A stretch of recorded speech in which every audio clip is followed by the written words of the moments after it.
Welcome to FireWatch. I'm your host, Ronald Campbell. February is Black History Month, and we at FireWatch thought that it would be a good time to take a look at the service of African Americans in the fire service, both nationally and here in Raleigh. The first records of an organized fire company involving African Americans dates to 1817 in New Orleans.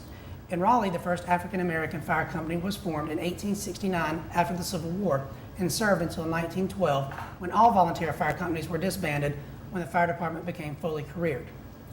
In 1963, the first African Americans were hired for their career fire department. Joining us today to talk about the past, present, and future of African Americans in the Raleigh Fire Department is retired Lieutenant Welton Jones, Lieutenant Randy Harrington, and firefighter Glenn Todd. Gentlemen, thanks for joining us on FireWatch today. Thank you. All right, we'll start with you, Mr. Jones. 1963, you were one of the first African Americans hired back then. What caused you to join the fire department? A couple that I know very well, my wife and I, found out that the NAACP was going to take the city of Raleigh to court, federal court, for discrimination because they would not hire blacks at the fire department.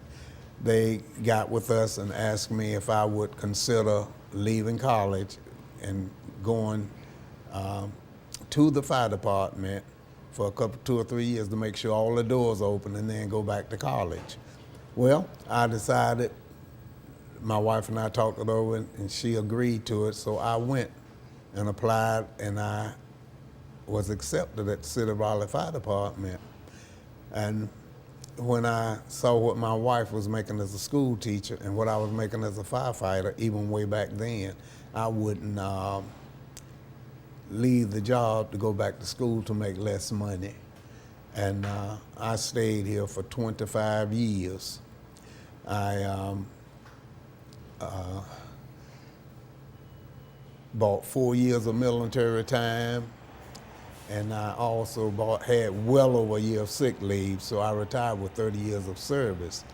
But out of the 25 years I was here, I only received one promotion, which was to lieutenant, and it had absolutely nothing to do with grades.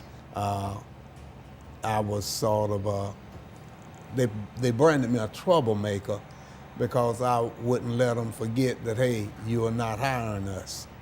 When we finally carried them to court in '74, I believe it was, this is 10 years after they hired Larry Jean Williams, who was the first black firefighter. There was still only 13 of us working here.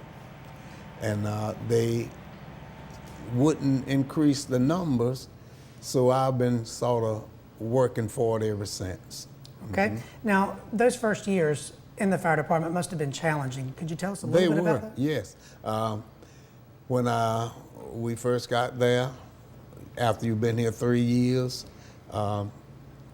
you were supposed to start learning to operate the equipment. We were not given that opportunity. I'd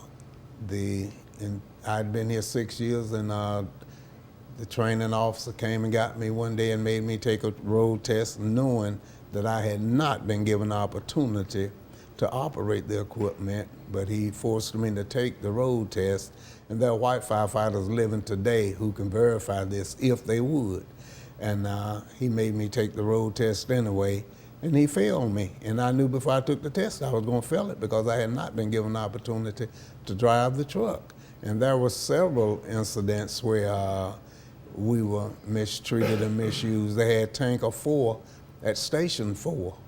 And I had been there well over 3 years, but Engine 7 was answering calls with us, and instead of letting me take the tanker to the scene, Engine 7 would stop on their way to the call, send a man in the station to get the tanker and bring it to the call. I have seen men drive the tanker to the calls who had way less time in service than I did, but that's just the way it was. Mm-hmm. All right.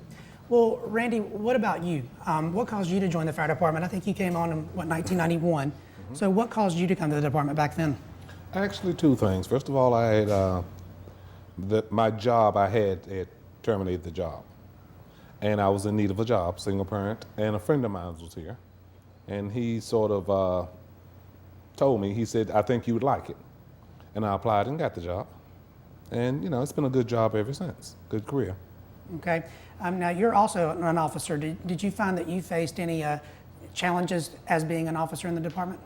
Well, not as being an officer, but in the early years, I mean, it wasn't quite as bad as Mr. Jones, but you had some hidden discrimination, and I can't say as a department a whole, but you had individuals that would do things to hinder you, to keep you from being promoted, just to interfere with your advancement.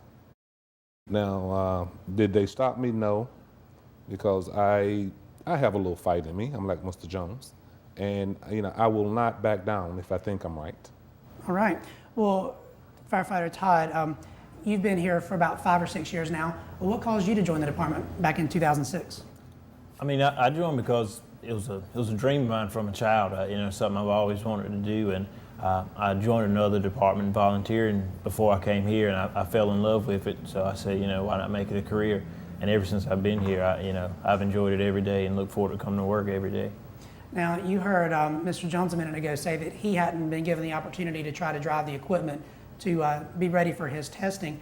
Now, you told us beforehand that you've been doing that basically since you were eligible to practice driving the truck, practice pumping the truck. Have you found that to be the case? Yes, sir. I mean, I think a lot of stuff has changed from when Mr. Jones, came through. But, with my captain, at 2 years, well, actually before 2 years, before I could actually drive the truck, he had me pumping and doing pump problems, getting me ready for a test, my first promotional test, which was first class firefighter, years in advance, so I would be ready for it. And he did anything, him and my whole crew did everything they could to help me to make sure I passed. So do you think that the careers of gentlemen like these and others help facilitate your career path in the department? Yes, sir. I think they helped a lot. I think they made it easier for African Americans and minorities to come along in the fire department, make it just easier for promotions and everything for the work that they did. Okay. You have good and bad. I mean, you're recruiting from the population. Now, in my career, I've had some guys that would go to bat for me, would have helped me, no ifs, ands, and buts about it. And these guys, some of them are still here. But you've always had that element, that small element that wanted to, stymie any kind of promotion or any kind of advancement as far as African American. Okay. Let me say this up front, that all white firefighters were not against us. Without their input to what we were trying to do, we would not have been successful. There have been white firefighters who would come to us at the midnight hour on our side of town and tell us what was getting ready to come down the pike. Now, I cannot deny that. Okay. Well, Randy and Firefighter Todd, let me ask y'all, being current members of the fire department, what can we do to increase our diversity, to make our fire department more representative of the community that we serve? I think recruitment is a big thing. I mean, I've been here and I've seen it. I've seen the police department on college campus, the black college, the black college, and at the CIAA, they have a booth there recruiting. They're recruiting college graduates, college education students to go. The fire department wouldn't. And I'm not saying this with this chief. Our present chief was not here at the time, and we approached the former chief to ask for funds for that. We were told no, we don't have it. As far as recruitment, that's a good policy, but I mean, be honest, if you go down to the training facilities, we don't have any African Americans down there. We did have Chief Stanford, who was the training officer. And I'm not saying the guys down there are prejudiced or anything like that, but until you hire according to the population, you're not going to have it.